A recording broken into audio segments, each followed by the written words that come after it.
Upon coloreds finally repenting of their racial discrimination and are to resist towards the black community. There's been a growing number of palm coloreds taking to social media and exposing their racial biases and their racial oppressive slurs towards the black community. We recently covered another video involving the same video that has garnered these perspectives in today's video, but in today's video we offer you new and fresh insights concerning what palm coloreds think about racial discrimination and why they're exposing themselves. The veil has been lifted and palm coloreds no longer want to be associated with their culture anymore. Their culture of being racially discriminatory and biased towards marginalized communities, of course. But you tell me what you think is making palm coloreds exposing themselves. Do they feel bad? Or do they feel guilty for the oppression and the marginalization that they have caused? Could there be something that we are not seeing on the bigger picture? Tell me what you think, and let us check out these videos. I'm doing this article review for one of my classes that I'm in that I definitely started before week 7, Dr. Bettger, if you're seeing this, and I definitely will have it in by 11:59 tomorrow night. Please don't worry about that. But anyways, I'm doing this article review for one of the classes I'm in for forensic psychology, and I'm reading an article about how it's important to select anti-racist people to be on juries rather than just people that say that they're not racist, or just like explicitly racist people, of course, don't get selected. But like this article talks about the importance of not selecting implicitly racist people or non-active non-racist people, but actually seeking out anti-racist people. Anyways, that's another video. The statistic in this article that really came out and just shocked me says 75% of white people have no friends of color at all. And like off top, that's crazy to me. But I have to think back to 10 years ago, maybe 15 years ago, when I wasn't as, I don't even know what the word is, anti-racist as I am now, I guess. And I hadn't done all the deconstruction and I hadn't done all the learning and I hadn't become the person that I am today and put in the work. And I truly didn't have any friends of color until I was 17. Like, but to think in 2024, after all the information that's out there, and there's so many spaces are available for white people to sit and observe, which is something they're not good at. But there's so many spaces available for white people to just sit and observe black people. This article is specifically about black people, so that's what I'm going to focus on. To sit and observe black culture, black people, you know, just all around how they are, how they act, their mannerisms, the stuff that's important to them, their family dynamics, all sorts of things. You can sit on this app in particular and just get yourself on Black TikTok and learn about the things that are important to the Black community for free. You can just sit there. You don't even have to let anyone know you're there, and you can just learn. So it's crazy to me to be reading this article in 2024. This article was published in 2022 about how 75% of white people don't have a single friend of color at all. And this article specifically states that the friend cannot just be like, it has to be a friend that you actually would call on in a time of crisis, or like a friend that you would call for advice is what it says. It cannot just be someone that you know that happens to be POC, or even a dating partner, which that's a whole other video we can get into if we ever want to get into that, because I've been through the whole, well, not through the whole journey, I'm on the whole journey, but I have been through the very extreme racism to very anti-race, working towards, you know, always deconstructing that. So I understand what it's like to be a white person in a relationship with a black person and still be racist. Like it's insane. Anyways, this is just a staggering statistic to me, and I felt like more people need to hear about it, because all in all, this was named one of the biggest indicators of someone who cannot serve on a jury. If you are a white person and you have not one single person of color in your immediate, very close friend group, you likely need to be dismissed from a jury. And 75% of white people don't have that. And most juries are made up of white people, unproportionately. And the whole thing is just like, you know, one more stone in the wall and the bricks of the inequality of the criminal justice system against black people. But I just thought I'd get on here and share that, because I want this to be so shocking to me, because I come from such a diverse background, both family and friends. Grew up with, you know, one best friend was Filipino, one best friend was Jamaican, one best friend was Guyanese, other best friend is Italian, other best friend's also Italian, but she lives in South Korea. So she's been there for so long, she's damn near South Korean now. Like, in undergrad, like, there was a Pakistani girl, there was a girl who was black and white, there was a girl who was Russian, there was a Nigerian girl, there was a Puerto Rican girl, there was 2 Dominican girls, but one from the East Coast and one from the West Coast. Very big difference. Like, we were just up each other's butts, and we were just assimilating to each other's culture, right? Like, dating was never a thing. Like, we just dated, like, whoever, you know, because we went to private schools, so it wasn't a situation in which you were around people who were from your area. You were just in this, again, smorgasbord of, I remember, oh my God, I'm just thinking about, like, high school. There was, like, the sisters who were the Dominican sisters. It was I think 3 of them. There was a group of Irish kids, was 6 of them.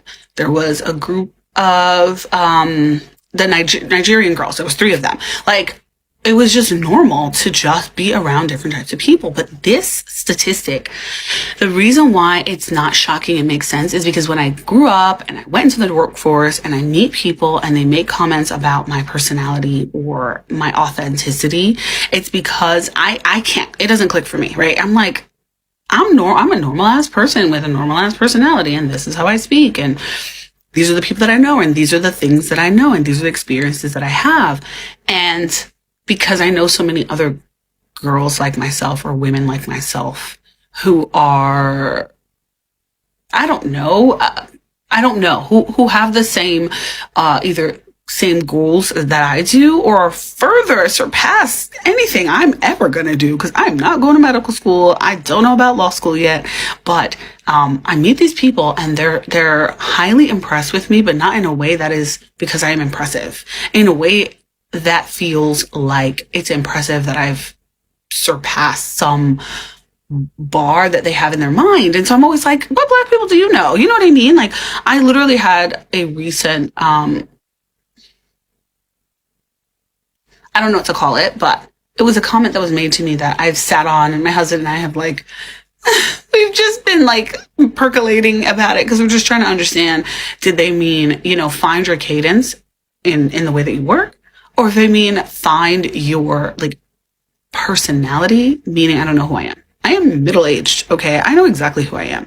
And there are days that I am bubbly and excited because I've had a good day and I've had sleep, you know what I mean? And there are days when I can't get my English together because I've been speaking in another language all day to my parents who are here. And so I need a moment to kind of like switch, right? That code switching. But like, that doesn't necessarily mean that this is not my personality or that I'm pretending. So it was a very strange comment made to me. And I didn't get it, but now I'm wondering if it has anything to do with this, right? Like, the idea of what you think I should be versus what I am. But 75% is astronomically high.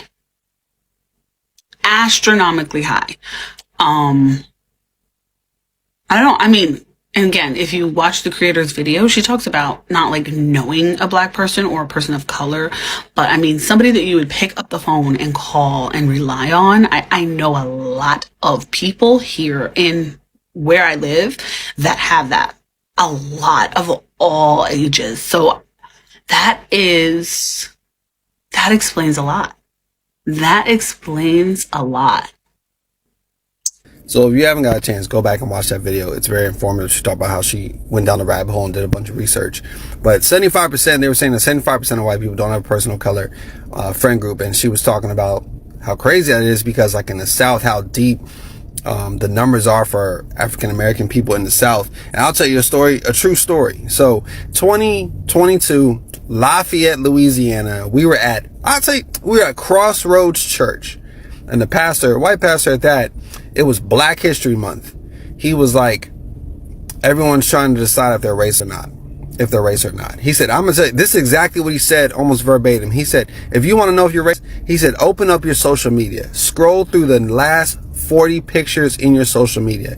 If you don't see one person of color's face, you're probably racist. And I looked at my homegirl and the flabbers that we gassed it because people walked out of the sermon. It was crazy. And I was like, man, he really touched a nerve. And then hearing her say this now that they did research and they're saying that 75%, it makes sense.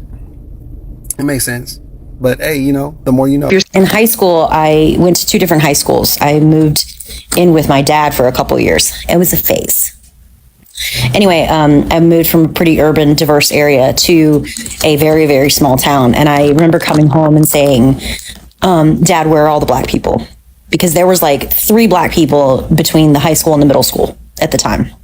It's more diverse now, but there were people that I met that went to that high school that had never actually met a Black person in like ever.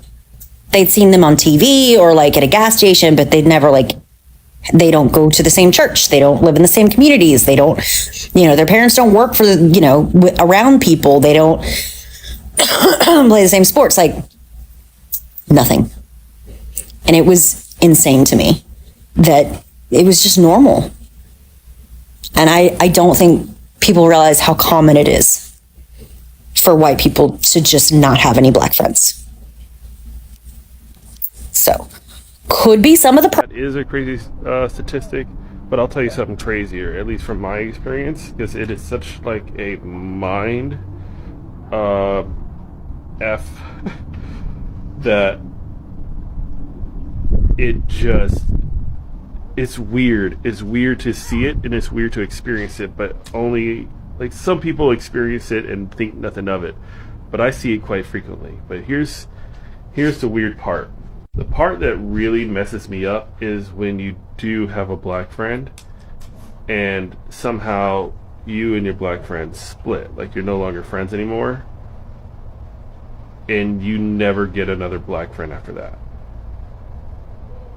Like, you're never seen hanging out with black people, you were never like associated with black people.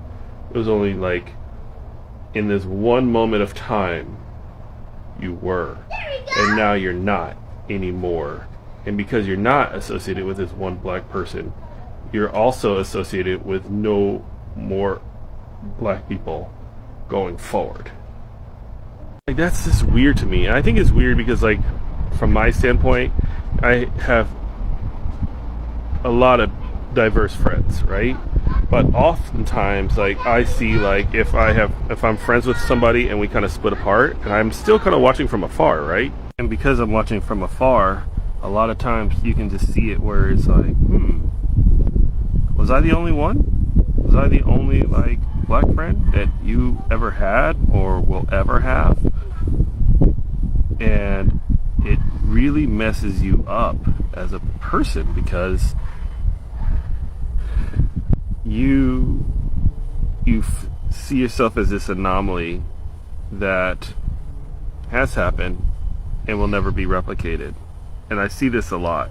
And I think for me, it's kind of like, it's jarring to watch it because it's one thing if you're just always never associated with another black person. But it's one thing is that if you were the person that they associated with as black and they're not friends with you anymore and it just never happens. They're just never seen in public anymore with any black folks ever. It's the weirdest situation. And it's like the Twilight Zone because you feel like an alien from outer space where, you know, if I wasn't in the picture, they would have never hung out with me. Now they hung out with me, and then I'm out of the picture again, and then they still choose not to hang out with people that look like me. That's weird. Like, that is a weird phenomenon. And I think it's just, like, punctuated at the fact that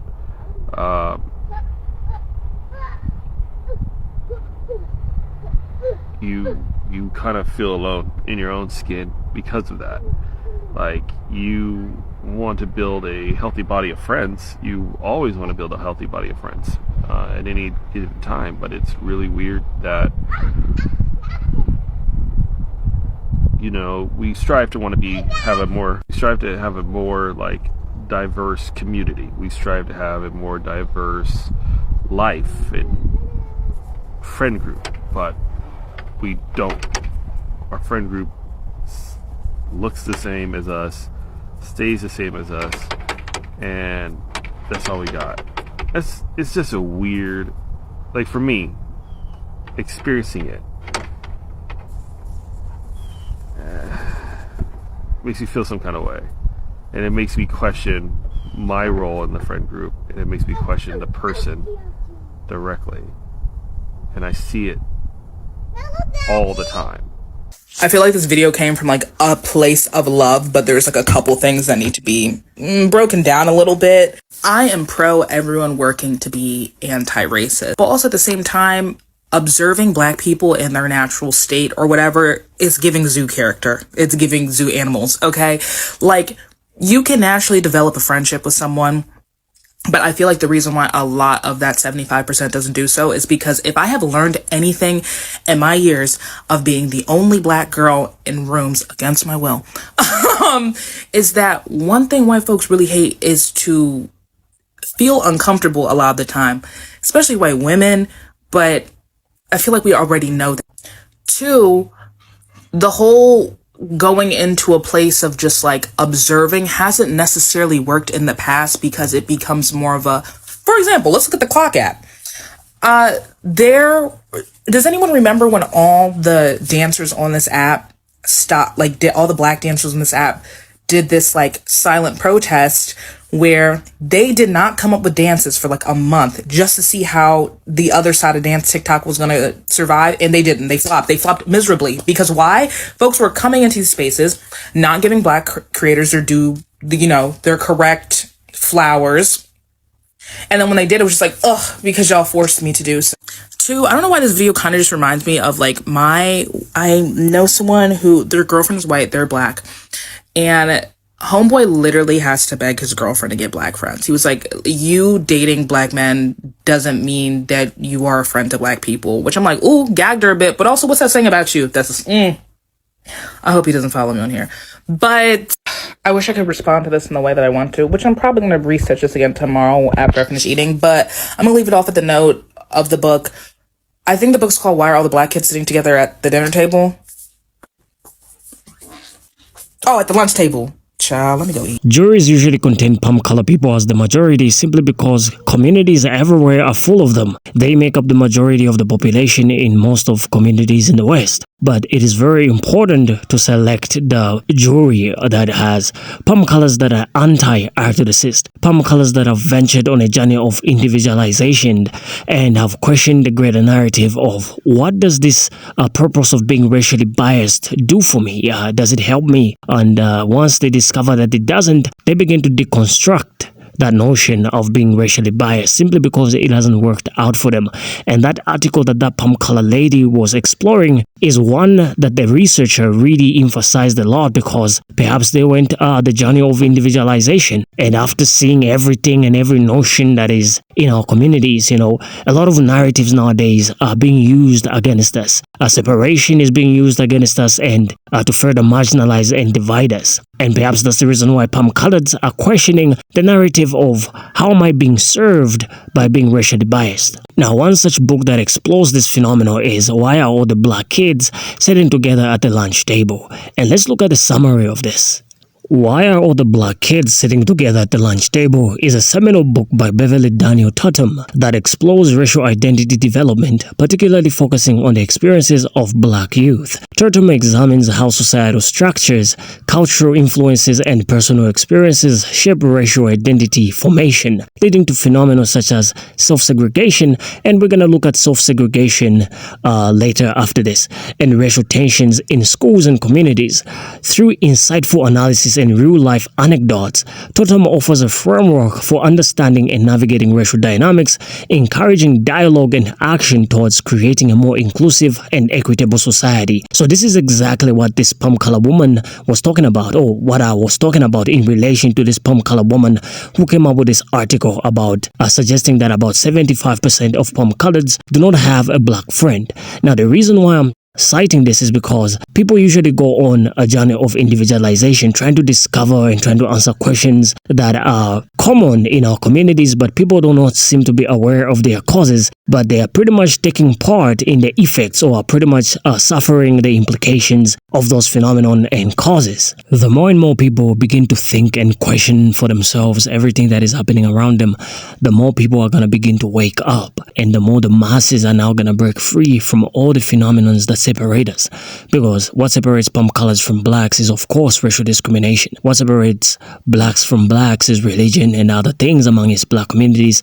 At the same time, the same palm color communities also have things that separate them, right? So we have things that separate us in all the corners of our lives. So do you think it's good that palm coloreds are questioning what is happening around, and some are beginning to wake up and are beginning to become anti-orthodoxist? Now, one intriguing phenomenon from that book that Tatum wrote is self-segregation. I don't know if you've heard of self-segregation, and we're going to look at this in a moment. So this is a phenomenon that ends up marginalizing us, or that makes us marginalize ourselves from a group of people, right? Ever wondered why some people just feel comfortable being alone? They just feel comfortable taking a walk by themselves. It's because of a phenomenon such as self-segregation. Now let's take a look at this and see exactly what it is. Self-segregation often arises as a response to social dynamics and experiences of racial identity development. For example, black youth may choose to sit together at the lunch table as a way to seek comfort, solidarity, and understanding among peers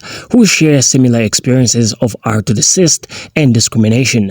Similarly, individuals from other racial or ethnic backgrounds may also self-segregate due to cultural affinity, shared experiences, or perceptions of belonging.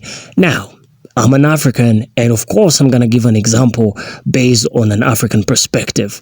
So in Africa, we have a lot of tribes being segregated from another tribe to the point where tribes used to marry among themselves. Now, that's a self-segregation in a way. So if you belong to a particular tribe, you wouldn't be allowed to marry from another tribe, even if you like the person, even if it's so-called love, right? But now that people are becoming civilized, now that people are becoming aware that we are one and we shouldn't segregate, because the more we segregate, the more we become enemies, even though we are one. They now started intermarrying among each other's tribes. And we are seeing cohesion and conflict among tribes going down simply because of this phenomenon. So self-segregation is a sort of self-sabotage in a way. And Turtum highlights that while self-segregation can provide a sense of community and support, it can also perpetuate racial divisions. And I'm going to put tribal divisions as well, and reinforce stereotypes. She encourages readers to critically examine the factors contributing to self-segregation and to work towards creating more inclusive environments where individuals feel valued and respected regardless of their racial or ethnic background. And that is very important, because we need to begin to create a sphere where regardless of your race, you are welcome and you feel appreciated because you are important, right, to this ecosystem called the world. But since slavery was abolished, there has been a narrative, an agenda. These people saw that if these people begin to break away from the notions that separate them, because we enslaved the black community, but now they want to be free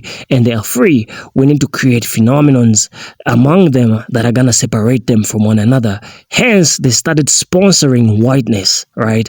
It was already created, of course, but they started sponsoring it the more because they realized that if we just let these people be, they're going to rise back to power. They might just conquer these lands. The indigenous people might just take back their lands because we took the lands from them and we don't want them to take it back because we have nowhere to go. Just think of the people of Israel. If the Palestinians were the ones with the machine power, because the Palestinians feel that it's unfair that their land is being taken away from them. That's the reason why they are fighting back.